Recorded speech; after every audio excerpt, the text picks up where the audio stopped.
everyone. Welcome back to NBA. And today's episode features one very special. Will you please introduce yourself? Thank you, Asa. My name is Isabel Linas. I'm a social worker. I work with a non-profit organization called Association for Termination of Female Genital Mutilation. But in short, I feel it's a long name, so we normally call ourselves FGM Masanga. And mostly I advocate for the rights of children.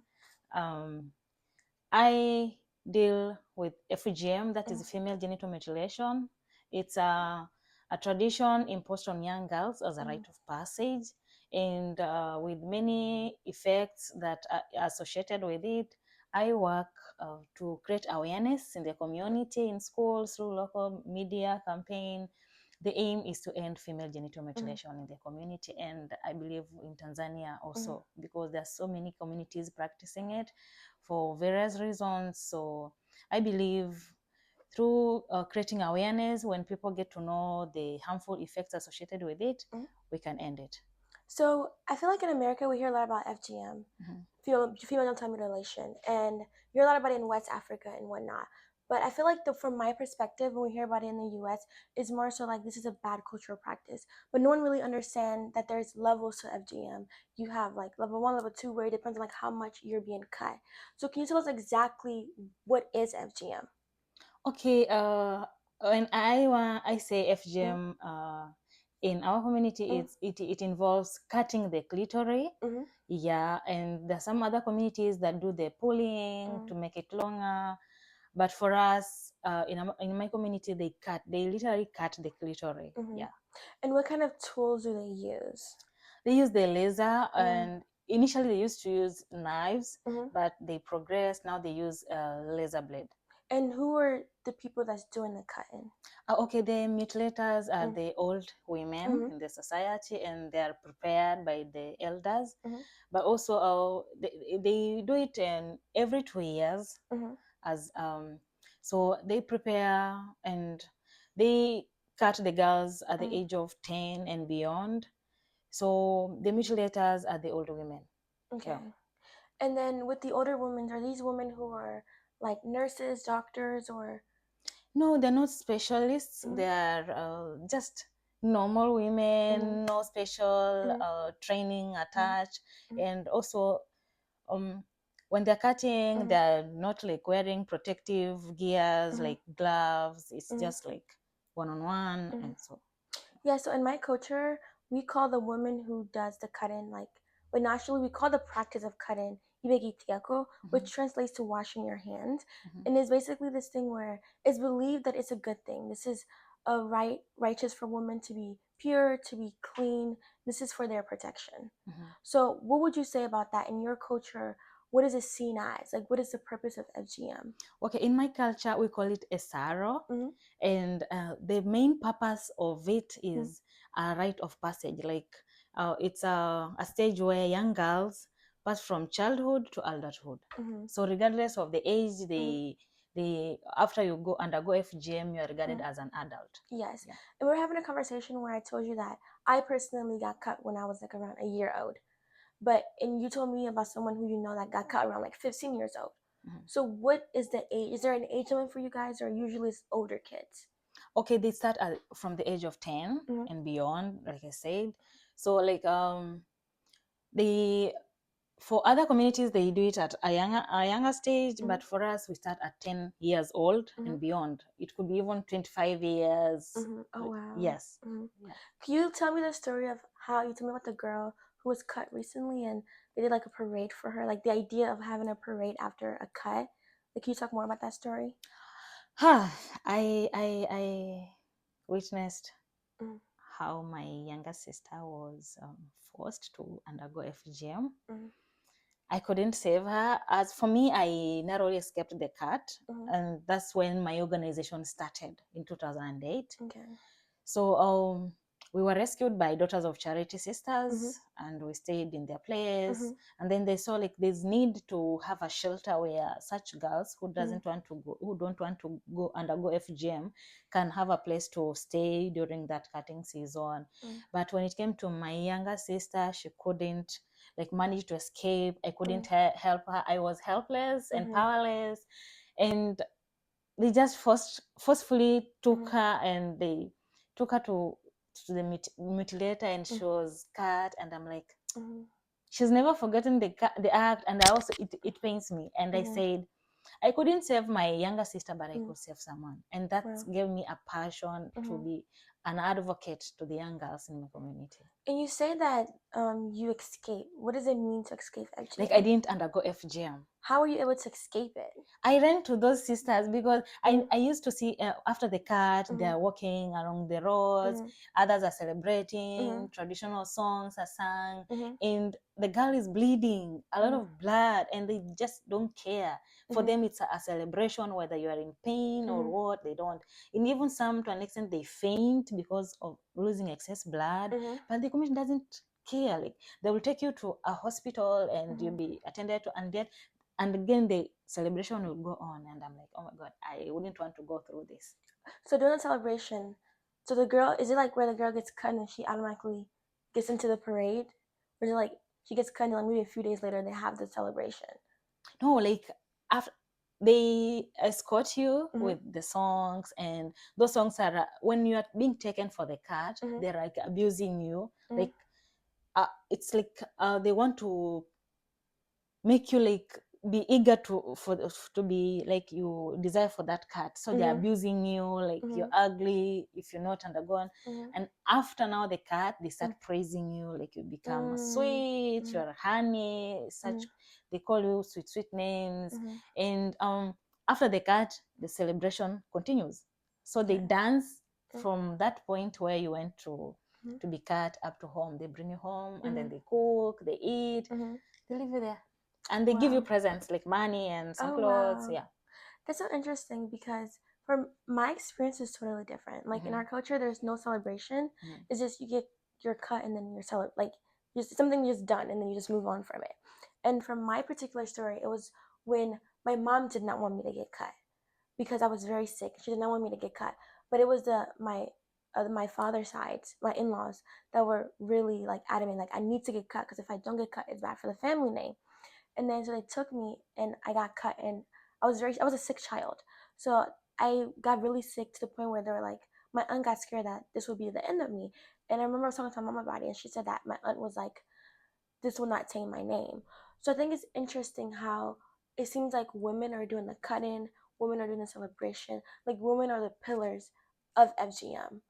And if women choose not to engage in it, it won't happen. So do you feel like your target with your organization is changing women's mind or changing men's mind? Because while women are the pillars, I realize that men are also like they're the foundation. They're the ones that set these ideas that women have kind of soaked in and you know just executed. Just like you said, Mm, women are the pillars, but again, in my community, mm, like, women have no say. okay. It's the men that do the decision, whether Okay. the women likes it or Mm, not. Once a man has said this has to happen, it happens. wow.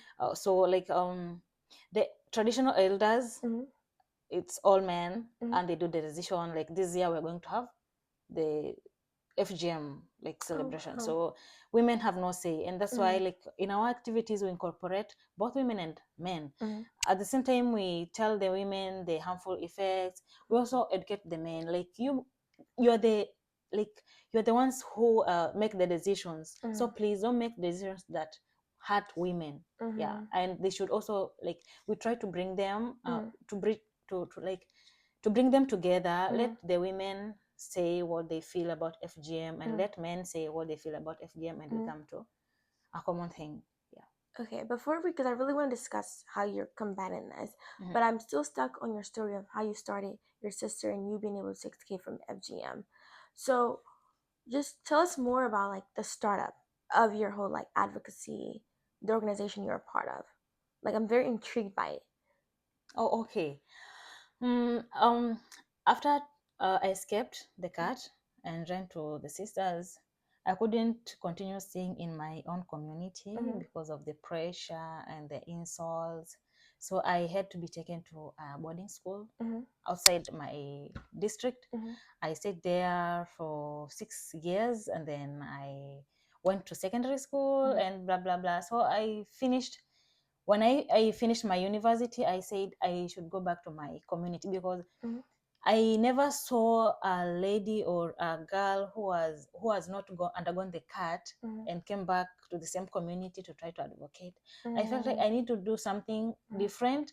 These girls need to see a role model. They need to see like this is a lady from my own community. She's not undergo the FGM and she's here. She's living her life. She's okay. Because with FGM there are some threats associated with it, and like we are meant to believe that if you're not undergone FGM, you will not make it in life. Perhaps you'll die a mysterious death, and you'll not get a man to marry you. That's what we are meant to believe. And if you happen to get a man to marry you, like you will never be able to bear kids. See, so such kind of beliefs make the young girls keep on, like they live in fear, so they have to make decisions that even if they're not best for their lives, but maybe like they have to do it for the community purpose. So I try to educate them, like to show them I'm a living example. I didn't undergo FGM, but I succeeded. I went through my university. Here I am working. I'm married. I have kids. Like there's nothing. It just beliefs. Yeah.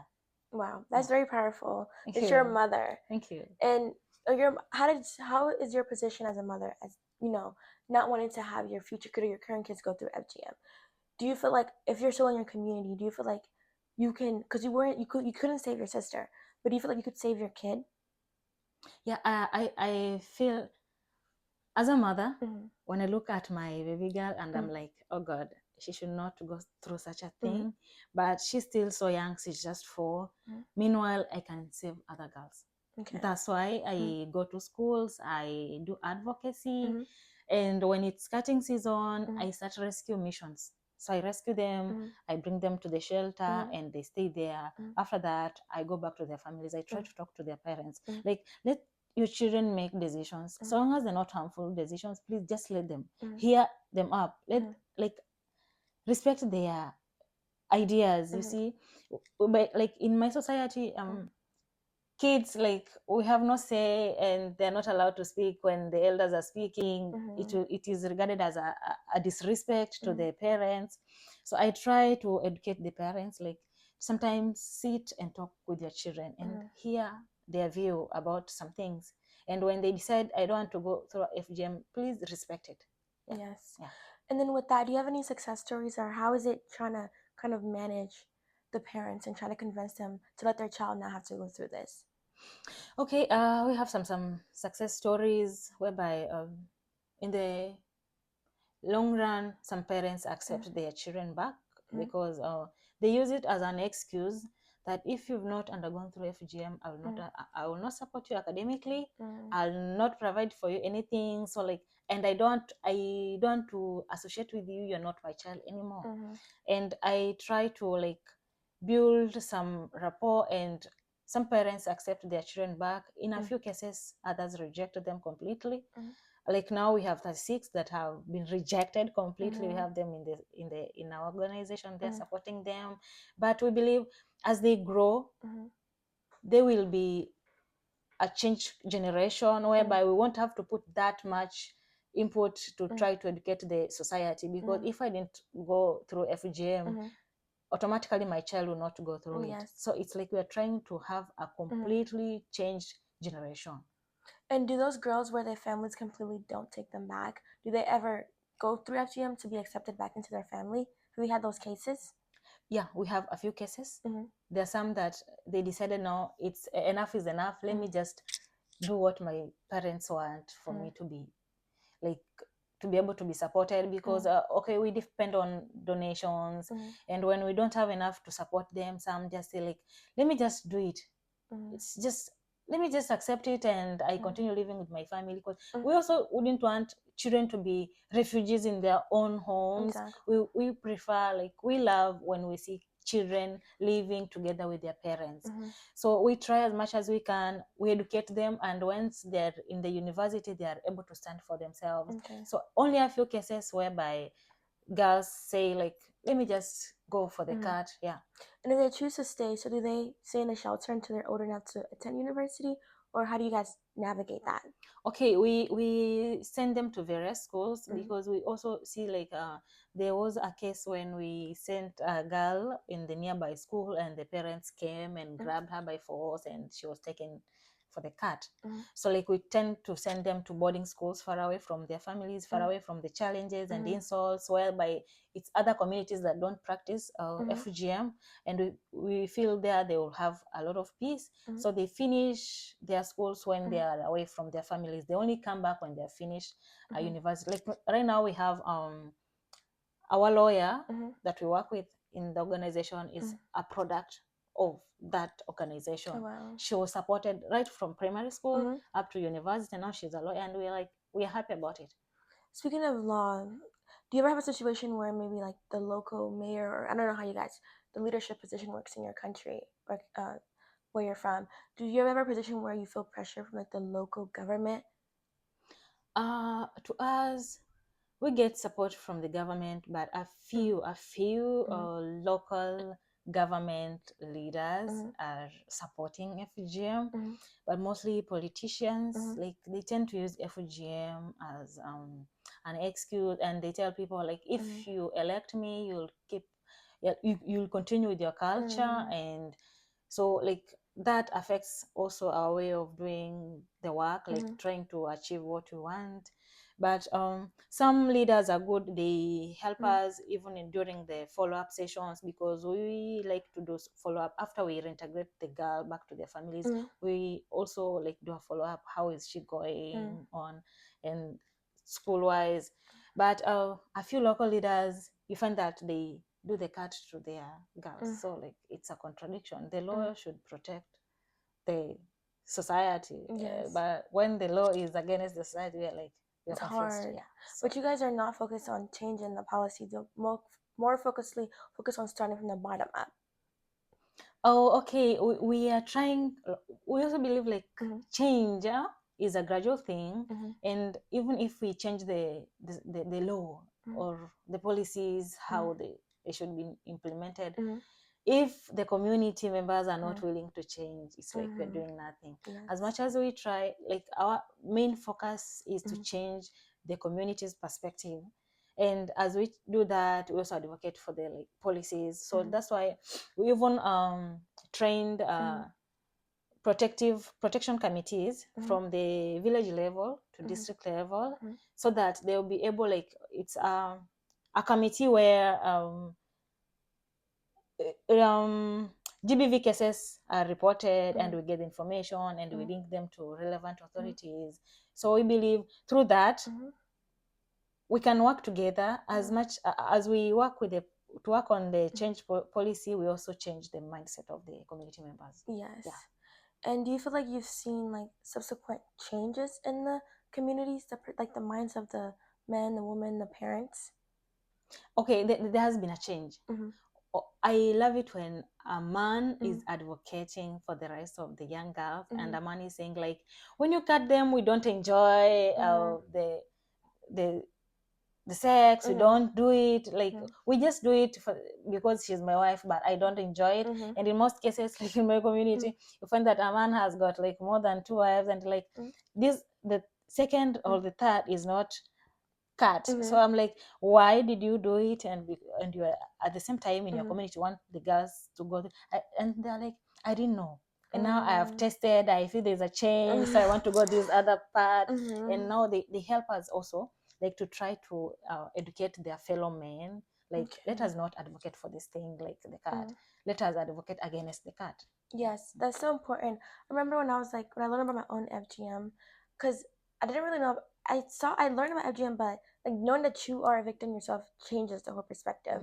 And I was doing deep research, and I was looking into how like a lot of countries in Africa has banned FGM, but yet like while it's banned, while the politicians, like you said, it's still happening behind closed doors.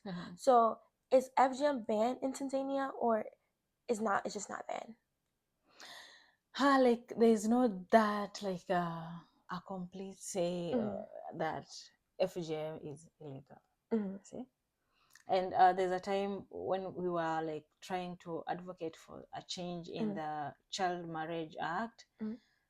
we were trying to link it with FGM because FGM is practiced at the age of from 10 and beyond. And according to our child act, a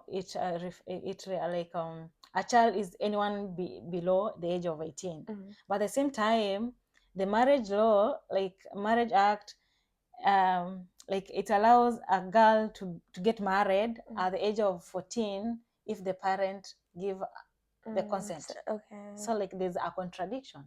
So like, and we don't have like FGM law or act, no, it's just child act. So like we are also trying, like if we get something that purposely directed to FGM, it will also like work. Right. Yeah.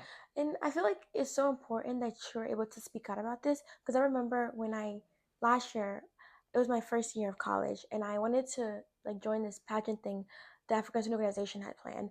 And one of the part of the pageant was I wanted to give a spoken word about being a victim of FGM. And I remember when I was telling my family about it, they were like, no, like, why would you talk about that? Like, that's something you keep to yourself. And for me, I was like, no, I'm going to speak about this. But I feel like for me, it was easy to like shut down their voices and still speak about FGM and not be ashamed, because I grew up in America and just like the teachings of America. But I feel like if I was maybe back in Mali and I'm not just hearing my family members, I'm like understanding the implications if I were to talk about FGM, about the men in my community going to school and stuff like that, like what you face. Like, how do you wake up every day knowing that you're doing something that a lot of people have ill intention towards you because of it? Like, how do you wake up every day and push through knowing that there's that negative energy towards you? It is very difficult, and some extent like they try to harm you, and mostly during our rescue missions.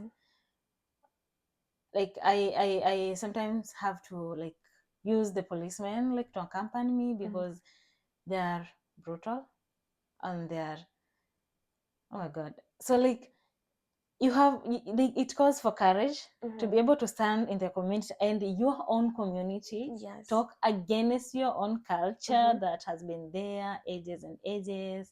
And some are like, what is this girl telling us? What is this saying? And like she wants to be like they call, in our local term, mtumwa wa mila, like you're being a slave of your own culture, and like I'm an outcast. See, if I didn't go through it, and in most cases, there are things we cannot share. There are some celebrations I cannot attend because I did not go through the cut. And I'm happy about it because sometimes they also save me time. You see, yeah, Yes.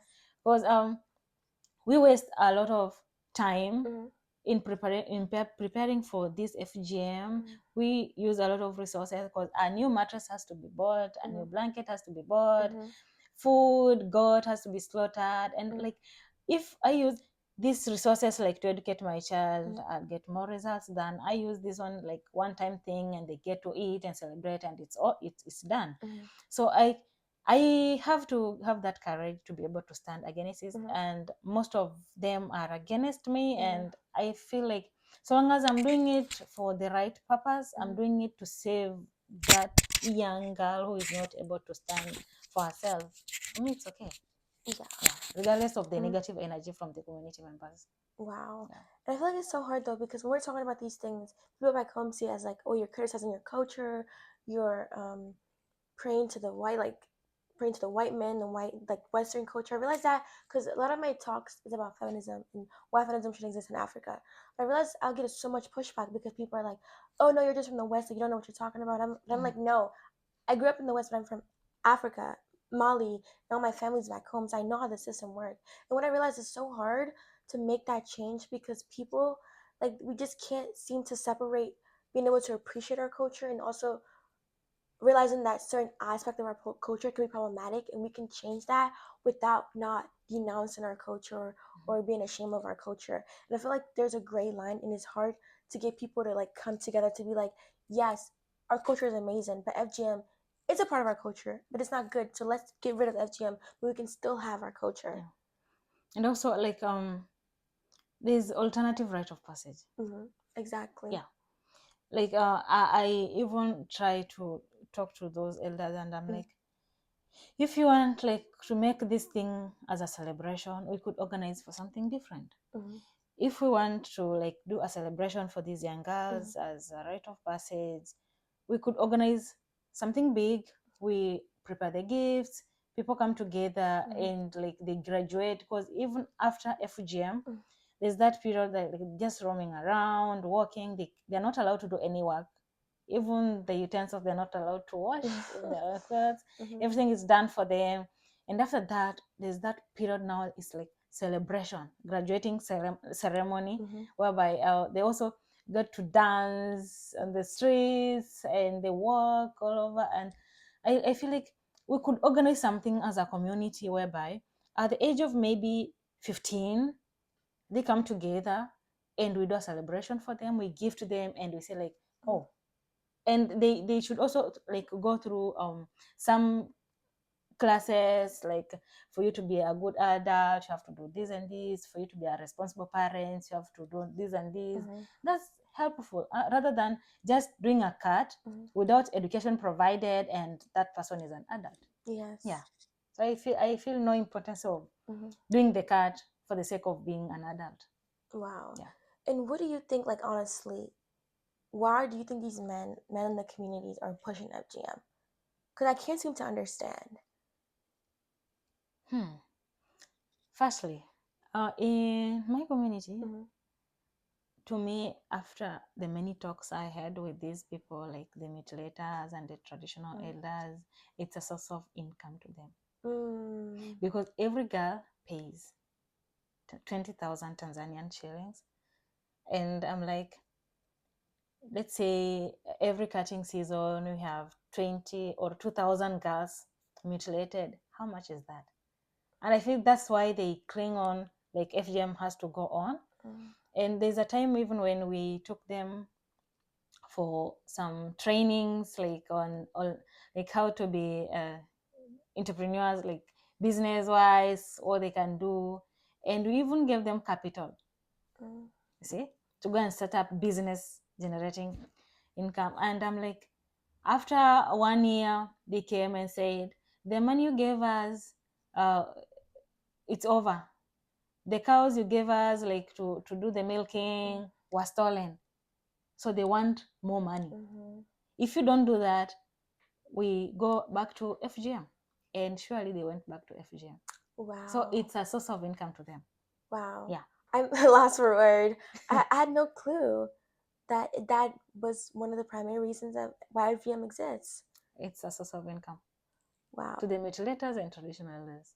Wow. And do you have hope that this could be something that could be eliminated in your culture? Yes, I believe it will be eliminated, because we are trying to involve them, and we will not tire to keep on educating them and creating awareness. But also we are trying now to lobby the government to come in and impose some strict measures on the perpetrators, and we believe it will be eliminated. Yeah. All right. Yeah. So what do you see yourself in the upcoming years in your work in FGM? Oh my goodness. All I wish for in my community is FGM to be a history. You see? Where every young girl make a decision that is respected, so long as it's best for her life. That's the future I long for. I long to see, whereby there's gender equality, because living in a community whereby everything is dictated by men, and when a woman tries to speak out, is a disrespect, and like you're not heard, your voice is not heard, your voice does not matter, what you wish for does not matter. So I want to see myself like that champion, that champion that led to termination of female genital mutilation. Yeah. Wow. And I wanted to go back to something, because you said you were married. Yeah. How was it for you to find a partner? Not to be honest, I didn't go for a man from my own community. Yeah, because I was like, if I would go for a man who is from my own community, during childbirth they tend to delay to take you to the hospital so that you deliver while at home, and they do the cut during your childbirth.